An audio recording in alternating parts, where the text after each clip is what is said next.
my normal expectations have been met, namely that it is only us in our space.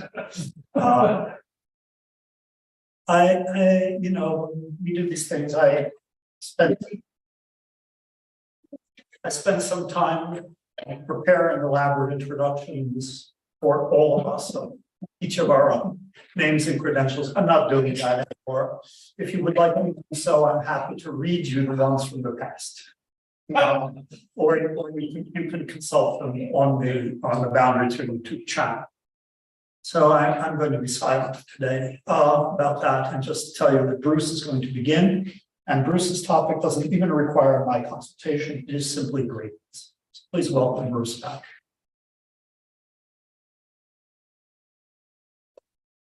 Extremely generous introduction. I'm not saying you're the person who needs some introduction. Sorry. Skip that. Okay. I was being taught.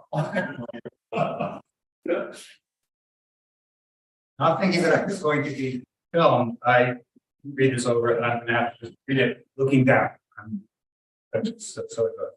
Some decades ago, I was sitting in a circle in someone's apartment for a meeting of the journal Social Text. The discussion had paused, and the woman next to me put her hand on my knee in what I'm convinced was an entirely non-erotic manner, and said, "Bruce, you are too nice ever to do anything great." Looking back, I wish I had the presence of mind to say, I'm actually not that nice. I think if I had been quicker, I might have said something about the implausibly high standard she was torturing herself for not attaining, whose name was Susan Sontag, a standard which left her dissatisfied with her own talents and accomplishments as well as with mine, but I don't think I said anything. Among the other things this memory leaves me with is a certain curiosity about what people mean when they say great, or when they oppose great and nice. That great and nice don't get along well together is the point of a scene toward the end of Gabriel Garcia Marquez's novel, 100 Years of Solitude. Long after the death of Colonel Aureliano Buendia, soldiers of the conservative regime come searching for his grandson, who is the last surviving witness of the banana worker massacre committed by that same regime, which I hope everybody remembers. As they're leaving, one soldier politely asks if he can take as a souvenir one of the little golden fish that the colonel spent his last years crafting in his workshop. And by way of explanation, he says, I quote, "Colonel Aureliano Buendia was one of our greatest men."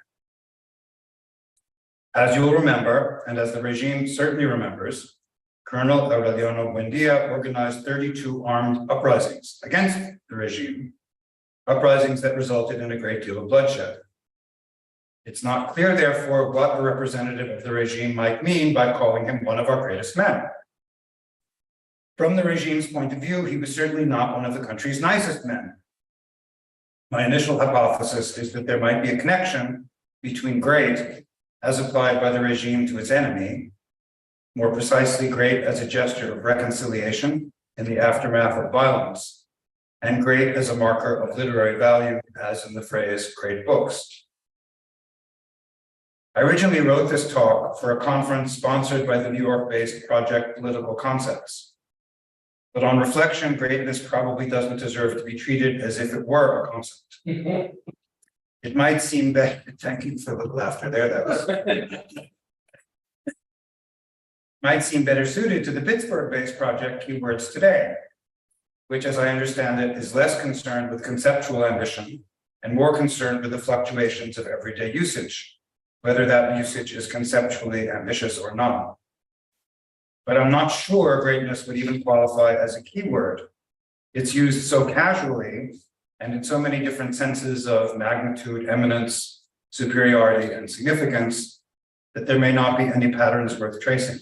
I'll probably use it in this talk more than once, and I won't notice. If you want to say that was great after I stop, do not hesitate for a second. Somebody did to Brown. When F.R. Leavis begins the acknowledgements page of the great tradition with the greater part of this book appeared first in scrutiny, He's not committing a lapse that would call for an editor's pencil. Even works of literary criticism that are explicitly interested in literary evaluation, like commentaries on Leavis or Matthew Arnold, will most likely not index it, let alone offer a useful definition. Greatness does not appear in the index of Paul Beauvais' Love's Shadow, or in John Guillory's recent Professing Criticism, although Guillory traces the effort, quote, to gather writing in English within a category that made an implicit claim for the greatness of English authors. Bonnie Honig discusses the greatness of political action in Hannah Arendt's The Human Condition, but does not put greatness in her index, and neither does Arendt. Though a red flag in the culture wars, helping keep hostilities alive at a time when the will to fight seemed to have died down, the term has failed to achieve indexable dignity even among its champions. This suggests that, after all, skepticism about greatness has carried the day. If so, from the point of view of usage, that's what I mean, the most plausible hypothesis about greatness, as for excellence in Bill Redding's The University in Ruins, would be the emptiness of greatness. In other words, it should be seen as a performance of approbation, a deictic, I approve that, which is unashamedly contentless, registering no need to specify grounds for the approval. The same is, of course, true for a great deal of aesthetic theory, an inconvenient fact that I don't yet know what to do with. Specifying grounds of approval would bring content back into play, and with content, the possibility of principled debate. The withholding of content or concept applies equally to statements like God is great, make America great again, and what's the last great book you've read? A standard question in the New York Times by the book Interviews with Writers. So if the usage is really so random, further investigation does not look promising. If asked to define greatness in the domain of books and ideas, the first thing you're liable to think of is that they have passed the test of time. The test of time, whatever that means, could also be applied to the sentence I quoted from 100 Years of Solitude. Colonel Aureliano Buendia was one of our greatest men. Attributing greatness here means reconciling with an enemy. It's, of course, a one-sided reconciliation. Colonel Aureliano Buendia has gone to his grave with his feelings about the regime unchanged. Putting the emphasis on its one-sidedness, one might say the reconciliation expresses only the generosity that the winner can afford to feel toward a loser who is not going to lead any more uprisings. But rather than emphasizing the power imbalance, one might also look for the cause of this reconciliation in time itself. Here, the passage of time clearly doesn't entail forgetting exactly. To say that it entails forgiving would come closer, but it's not quite that either. So I'll say provisionally, time produces a species of moral indifference. Whatever you think of moral indifference, it's an intriguing phrase, I think, to apply to books and ideas which have passed the test of time. What kind of test is the test of time if you can pass, either by writing a book or thinking a thought, or on the other hand, by perpetrating memorable acts of violence? The beauty and wisdom of the great books are said by some to be eternal, impervious to time's corruptions. In the domain of great books, the passage of time seems to make no difference at all. I think it would be more exact and more useful to consider that the passage of time does make a difference, but it only makes one kind of difference. To say that the great books are inexhaustible, as Mortimer Adler does, is to posit that things which are not great do get exhausted. The normal effect of time passing is assumed to be getting tired. To say that the great books are indestructible, as David Denby does in the subtitle to his volume, Great Books, is to posit that the normal effect of time passing is destructiveness. This seems like common sense, as famous moments in Ovid, Horace, Shakespeare, and Marvell, among others, are frequently cited to illustrate. We require no additional evidence that exhaustion is real. Raise your hand if you do not already feel exhausted. This is the first paper of the day. I just my hand up, yeah. though who does not recognize the universal destructiveness that makes us die and rot after first getting tired? And that leaves everything we've ever said or done or felt to be forgotten. Sort of relevant to our archive conversation. But I'm trying not to go there. Right? It seems natural to assume that the antagonist that is overcome when a book passes the test of time is time's destructiveness, time as destructiveness. And it seems worth remarking that the understanding of time as exhaustion and destructiveness has itself transcended time, remaining very much alive, even as other great books' assumptions have gotten tired and fallen away, like the assumption that human nature doesn't change in its fundamentals, which also animates the great man theory of history, which has also gotten tired and fallen away. It cannot be an accident that those great books programs that survive today are often located at religious institutions, though this is not true, thank you, Jonathan, for St. John's, despite its name. These institutions share the premise that while history, of course, exists as a stream of events, those events have no impact on truths that for practical purposes are God-given and timeless.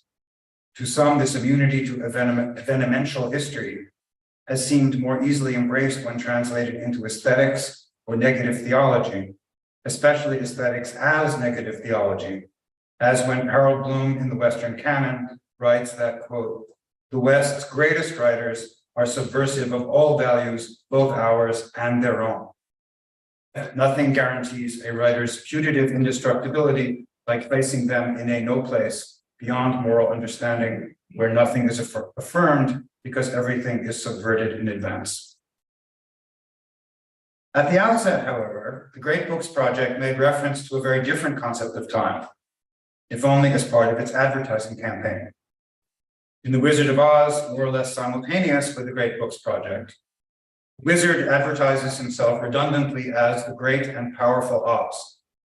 His greatness is his power, and his power is his ability to distribute the brains, the courage, and so on that the characters feel they're missing. They come to him seeking self-improvement. Self-improvement is more or less how the Great Books idea was conceived and marketed. Self-improvement as a way of living in time and living with a scarcity of time.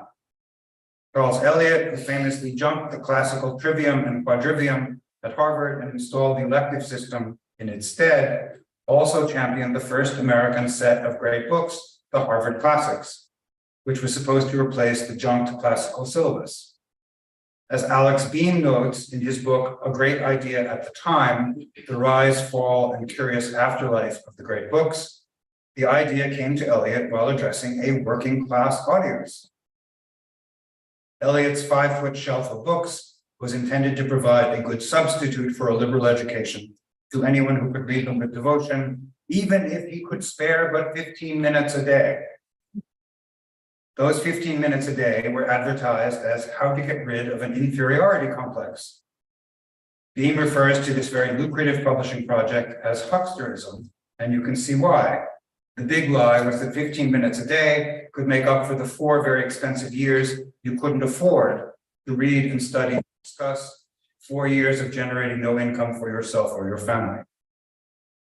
The diachronic sequence of self-improvement mediated by a time-saving 5-foot shelf of books disguises a synchronic logic, which is a magical resolution to the class problem of haves and have-nots. It's no surprise then that the latest entry in the How the Great Books Changed My Life genre, Roosevelt Montas's Rescuing Socrates, How the Great Books Changed My Life and Why They Matter for a New Generation, Princeton, 2021. Inserts its summaries of St. Augustine, Plato, Freud, and Gandhi, and its diatribes against the, quote, bullshit of belief in, quote, dismantling systems of injustice and reducing human suffering, end quote. Inserts all this into the framework of his own immigrant upward mobility story, mobilizing both the life story and the great books against that reducing human suffering bullshit. A little polemical. And yet, not polemical. Here I'm trying to turn a corner. And yet, it's not wrong to consider that time may indeed offer improvements, collective as well as self-improvements. It's not wrong to consider that time may even sometimes offer a resolution of contradictions, and that the resolutions and the improvements might give substance to otherwise emptily deictic usage of great. In the long run, we're all dead, and yet the one grand principle of time is not, after all, the utter destruction of all that is mortal. The use of the great books as a means to upward mobility may not be the best example, but examples do exist of time not only making a difference, but making a positive difference. For my purposes here, the crucial example, the first example that comes to mind for various reasons, hearkening back to 100 Years of Solitude, is violence. In the domain of violence, unlike the domain of books and ideas, it is generally assumed that the passage of time has made a positive difference. That is, in the domain of attitudes to violence, if not the actual quantity of violence. I would defend the proposition that there has been moral progress.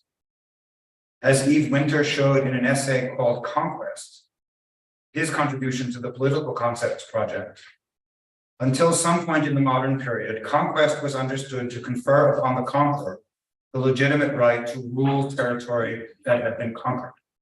Taking territory by force was considered legally and morally acceptable. It was even applauded. Thus, there was no ethical incompatibility between being a conqueror and being called great, like Alexander. Today, conquests are still happening, of course, but the moral landscape has changed. Conquest is no longer accepted as legitimate. The successful exercise of violence, I conclude, is no longer the natural, normal route to being acclaimed as great.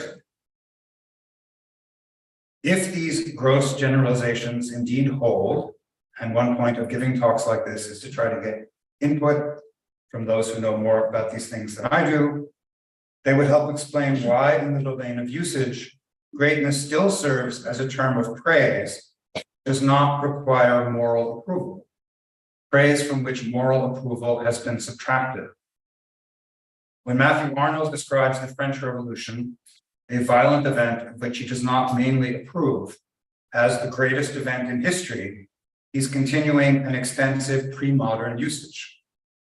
As long as it was assumed that historical events are going to be violent, violence could not appear as a moral scandal. If history is going to happen and history is going to be violent, the conqueror's mastery of violence can win approval or be described as great, even across lines of religious and civilizational otherness that seem to dictate fanatical hatred. Hence, the reputation among many Christians of, say, Timur or Tamerlane ranked 9th on the all-time atrocity list, with 17 million dead. As I read it, Arnold's description of the French Revolution as the greatest event in history is not as different as one might have expected from Frederick Jameson's use of great in the once famous sentence from The Political Unconscious: "The essential mystery of the cultural past can recover its original urgency for us only if it is retold within the unity of a single great collective story." As I read it, the collective story is great, not only in the sense that it's very, very big, and yet somehow also single, which is to say somehow also a story, but also in the sense that although aimed at wresting a realm of freedom from the realm of necessity, it's haunted by another darker vision, one in which, despite the incalculable violence and suffering involved, no good things may have been served in this or that momentous conflict, no good aims, So the taking of sides made no sense. A vision where all the efforts and sacrifices were for nothing, or nothing that now makes those sacrifices seem worth making, where the single collective story would have to be filled with greatness in the darkly amoral Alexander the Great sense of greatness, a sense from which moral approval is missing. In other words, we have to imagine that the aspiration to distinguish oneself, as in Hannah Arendt, and the habit of paying attention to the accomplishments of those who have distinguished themselves, even distinguish themselves by trying to wrest a realm of freedom from the realm of necessity, a habit and an aspiration that I think we still want to honor, are located on a sort of Arnoldian darkling plane. A darkling plane that is something like the situation today of Ukraine, caught as it is between two great powers, Russia and NATO, having no choice but to align itself with one of these warring empires, although neither of them, from the point of view of freedom, represents a very eligible choice, which doesn't mean Ukraine does not need to be defended. I've laid out the hypothesis that the times having changed, the word great can no longer be used so as to suspend moral judgment of violence, and that this shift in usage represents a piece of moral progress.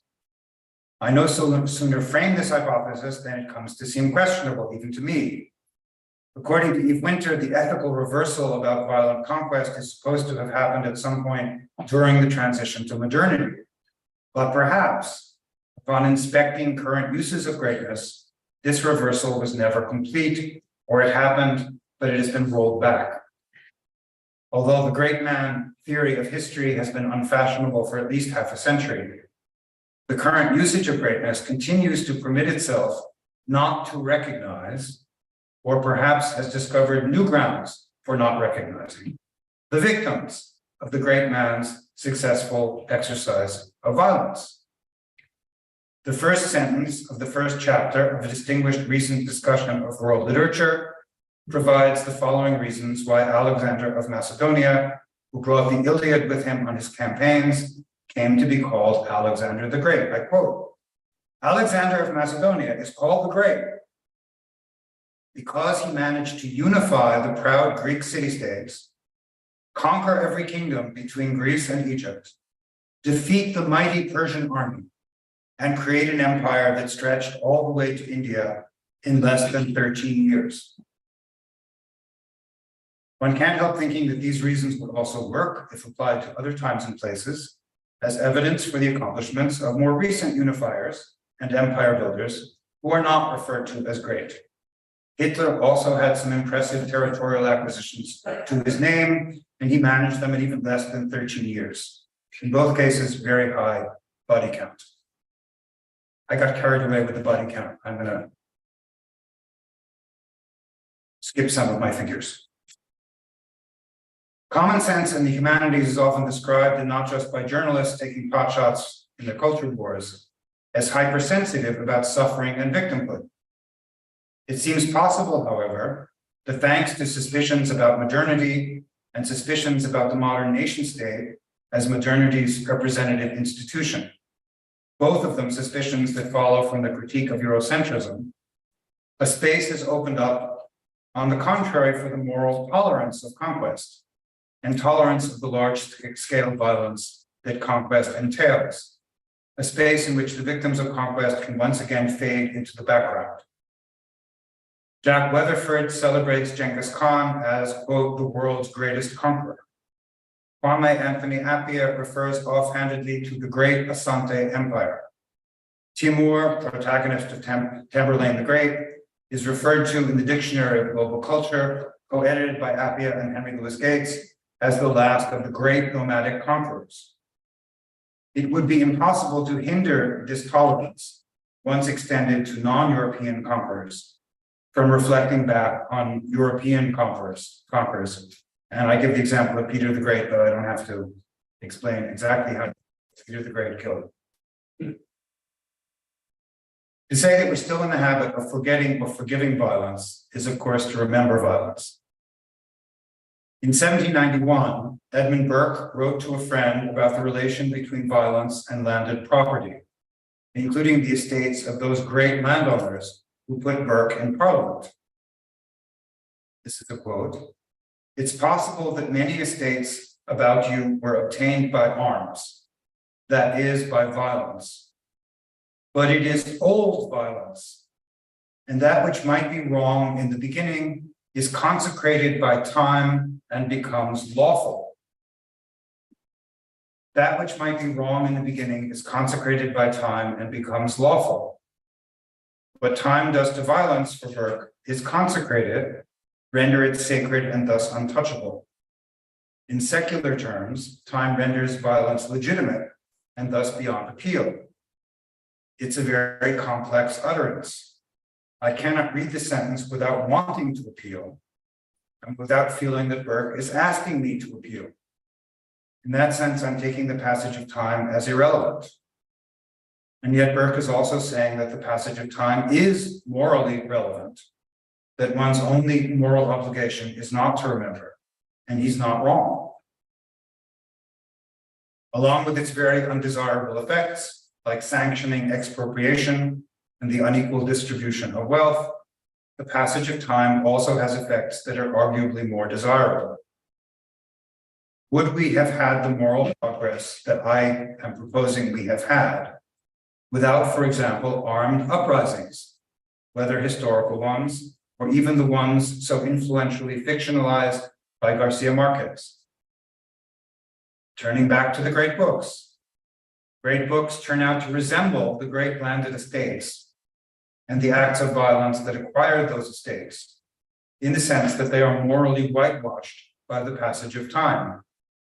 Moral judgment based on modern moral standards, and perhaps even on older moral standards, might well interfere with appreciation of the work's aesthetic value.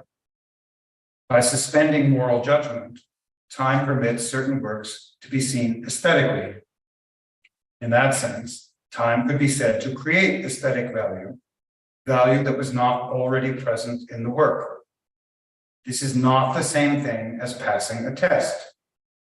Those who feel that literature's aesthetic value has been neglected by an over-politicized or over-historicized criticism cannot be comforted by this provisional conclusion. Rather than inhering in the great work, aesthetic value on this view would be projected onto or constructed for the work by the process by which time leaches away the work's moral dimension. This is a long way from greatness as resistance to or transcendence of the destructive power of time. At its extreme, it could mean that the pastness of the work becomes a substitute for the work's aesthetic value as measured in some other set of terms. Even the suspicion that greatness presides over such a substitution is a challenge to look harder at what we think aesthetic value is.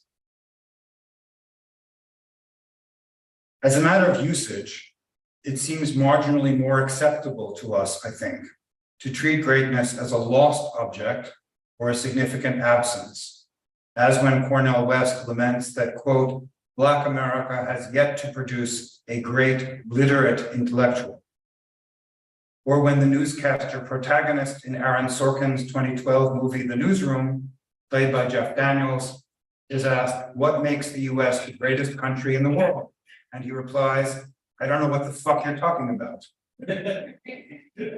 Yet in that same speech, as Jed Esty notes, he uses the phrase great men as a non-ironic description of what America used to have. That such comments can be made on the national scale helps explain why the US is still plagued by the slogan, Make America Great Again. And yet surely the fact that we cannot entirely do without the concept of greatness, however aspirational, and the fact is that we cannot entirely do without it, however aspirational it is, and it might be more honest to posit its actuality and then try to flesh that actuality out. I'm not prepared to say what I think aesthetic greatness consists of, but I will at least mark the persistence of that question by mentioning how greatness figures in one notable literary critic. I haven't counted the number of times the word is used in Lukács's The Historical Novel, but it's a lot. The word is not out of control, but it's not random either. Lukács is a believer in greatness. The so-called mediocre hero, everybody knows this concept, that Lukács analyzed in Walter Scott, was set against the early 19th century's Byronic hero, but also against world historical figures like Richard the Lionhearted, Queen Elizabeth I, and Cromwell, that is, the great historical personality. The great historical personality is great, Lukács writes, this is a quote, because his personal passion and personal aim coincide with this great historical movement because he concentrates within himself its positive and negative sides, because he gives to these popular strivings their clearest expression, because he is their standard bearer in good and evil. Unlike the romantic hero worshippers, however, Scott lets his important figures grow out of the being of the age. He never explains the age from the position of its great representatives. The priority of the age over its great representatives is what the formal invention of the mediocre hero allows him to show. As Benjamin says in his thesis on the philosophy of history, cultural treasures owe their existence not only to the efforts of the great minds and talents who have created them, but also to the anonymous toil of their contemporaries. So it's a both and. According to Lukács, it was the French Revolution that allowed Scott, like Arnold, to perceive the human greatness, his phrase, unleashed by major social disturbance. And for Lukács, this is where Scott's greatness as a writer is also displayed. So if greatness is an attribute of historical figures, in Lukács, the word appears at least as often as an attribute of writers.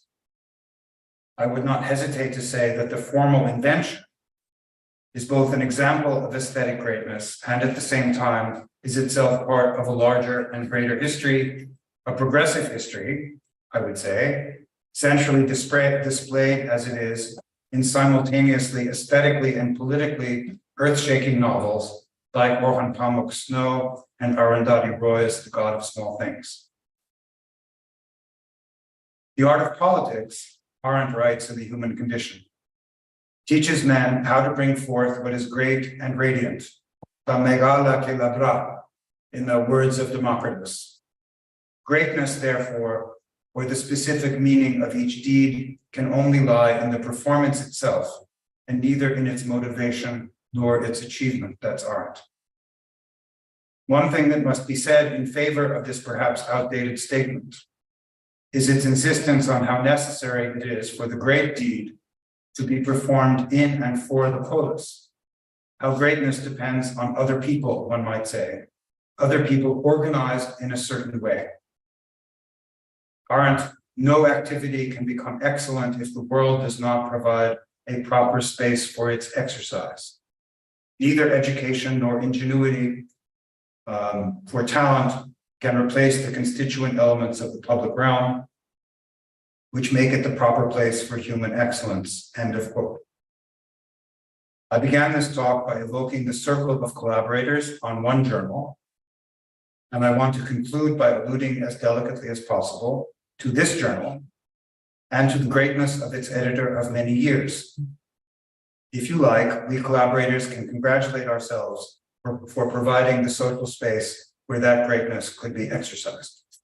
Thank you.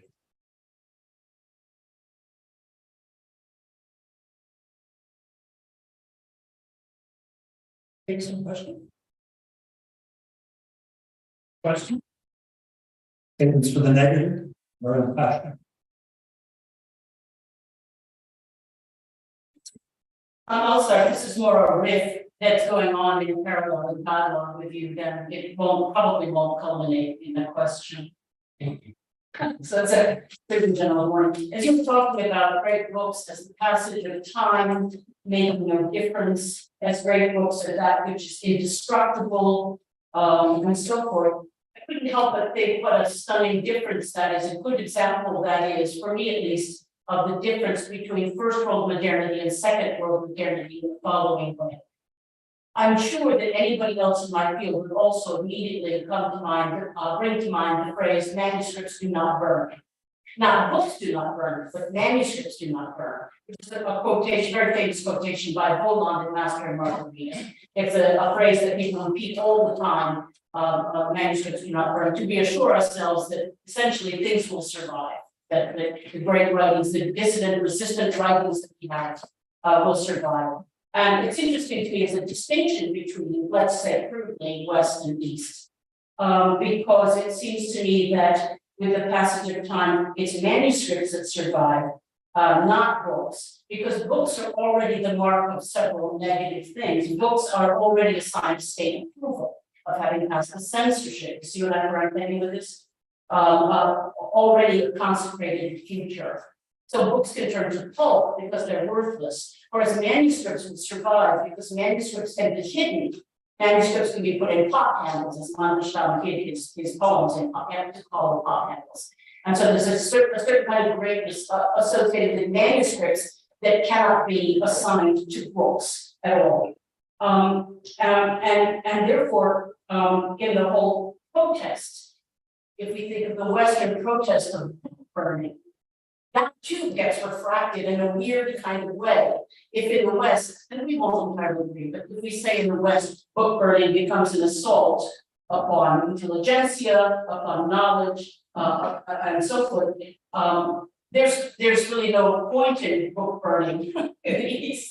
Number one, because the pulp anyway, it will be turned to pulp. Makulatura is the standard word for pulping things. But it's the manuscripts that will survive even to this day. Even now, if you read, the dissident, what we call, let's say, oppositional dissident Russian press, people still talk about hiding manuscripts, smuggling manuscripts survive, and again quoting manuscripts from burned. It's an interesting distinction, a way in which our conceptual universes are actually quite distinct from each other. One wanted to explain that distinction to an external person about East and West. That is a very good example of great books versus great manuscripts. Yeah, I mean, I'm not gonna even try to respond. Yeah, there's no question. It's just like this is what was going on in my head.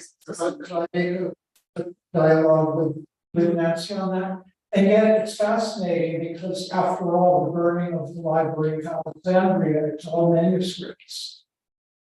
Yeah, I mean, certainly they do, that's why it's so pleasant to pronounce it, because it's obviously not true. Of course manuscripts burn, but their symbolic value is that unlike books, they can be hidden easily. It's much easier to hide a manuscript than to hide a book. But also the fact that it hasn't been published means it's great. That's it's great. It hasn't. Yeah, I mean, so in dialogue with it, the conversation that we had this morning, because of the historic event of Paul stepping down after being editor for so long, and the sense of you're here, you may not be right. It seemed to me consonant with my interest in the material institutions that either keep a certain kind of life and conversation alive or don't, right? And maybe it's a very privileged kind of thing to be thinking about. It feels like there's a lot of trashing and pulping going on these days. I mean, here and obviously in other places. So there's a resonance between, the kind of assault on Boundary 2 here at Pittsburgh. Yeah. Hi, everyone. And other forms of assault and pulping that are happening in other places. So it got me thinking about, preserving, transmitting, and how fragile that is as an activity, and how seemingly kind of humble and even embarrassing kinds of conversations that ordinary people like ourselves have under circumstances like this are actually part of a much larger thing. I feel that there's greatness here, that we have contributed to it. I wanted to say that. Yeah, and I'll step in front of Don just to say one last sentence, then I'll fall silent. For me, it's in dialogue with what you've just said. For me, the quintessential proof is that if you take books to the library, as all of us eventually have too many books and want to read them out, they will, and I speak as someone whose child works in the library, they'll take them straight through to the back and put them in the dumpster. They won't tell you that because it will cause a fuss, it will delay them. But it will go in the dumpster because it's a question of real estate. What they need is the real estate, the footprint of the library, not the books.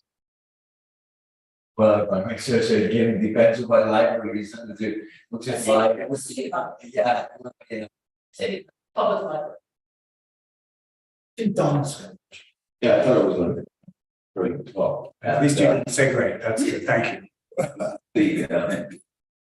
Where else would you find a placement in a language for the set of reflections that would enable the relationship between and amongst terms that have to do with valuation of historical event, terms that would enable, along with that historical judgment, a means whereby an alternative mode of valuation could feel provoked to intercede, to enter.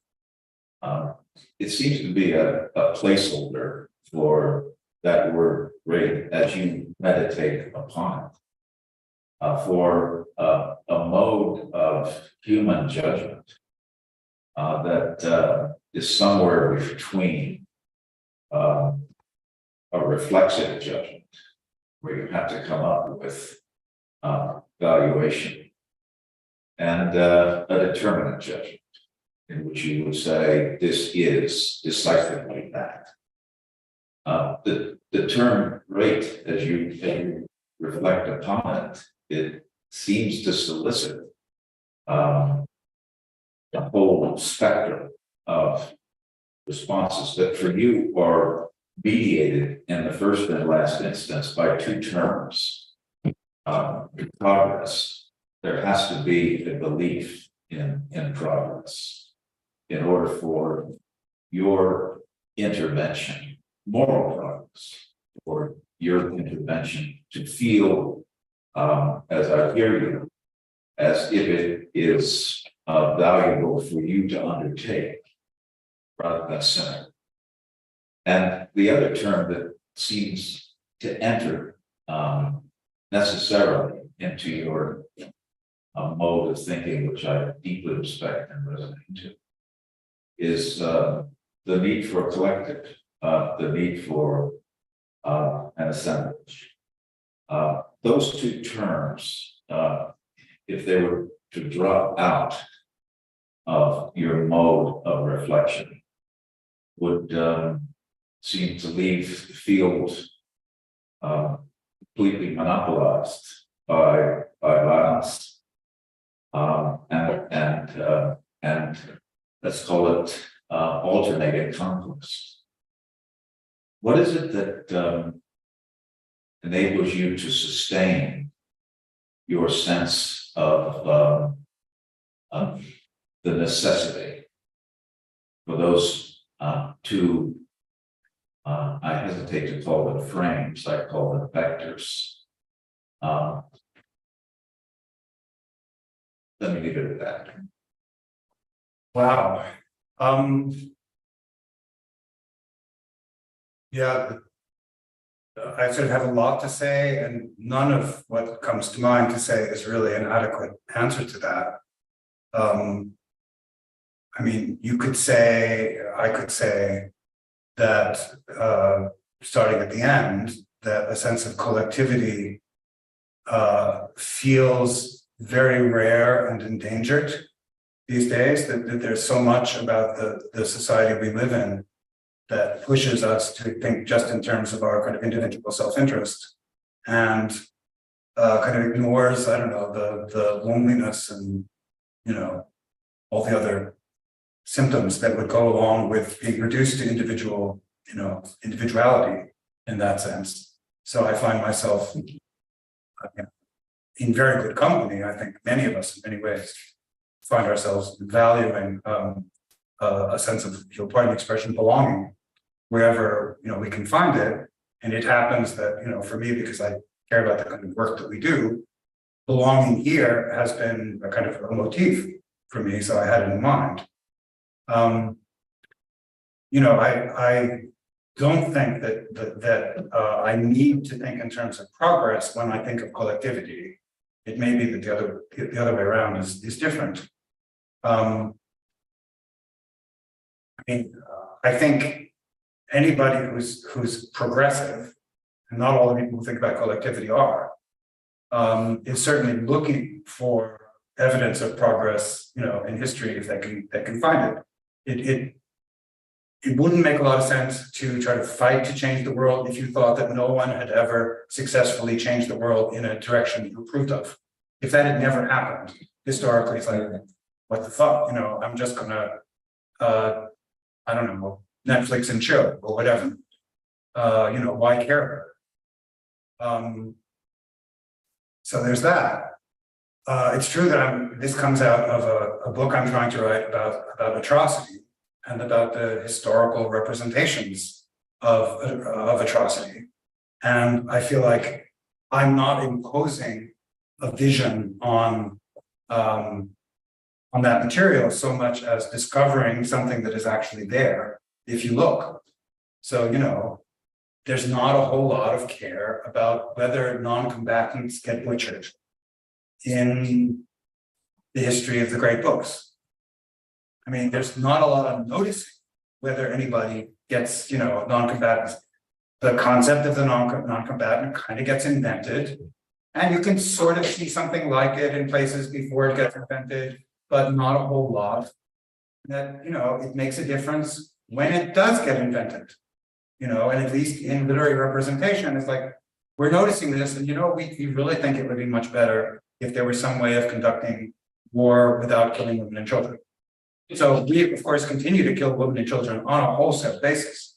There's no question about that. So I'm not making the argument, you know, the Steven Pinker argument, that there's actually been a diminishment in violence, but there has been moral progress in the sense that it's generally considered a no-no to go around, you know, bombing cities, for example, full of civilians.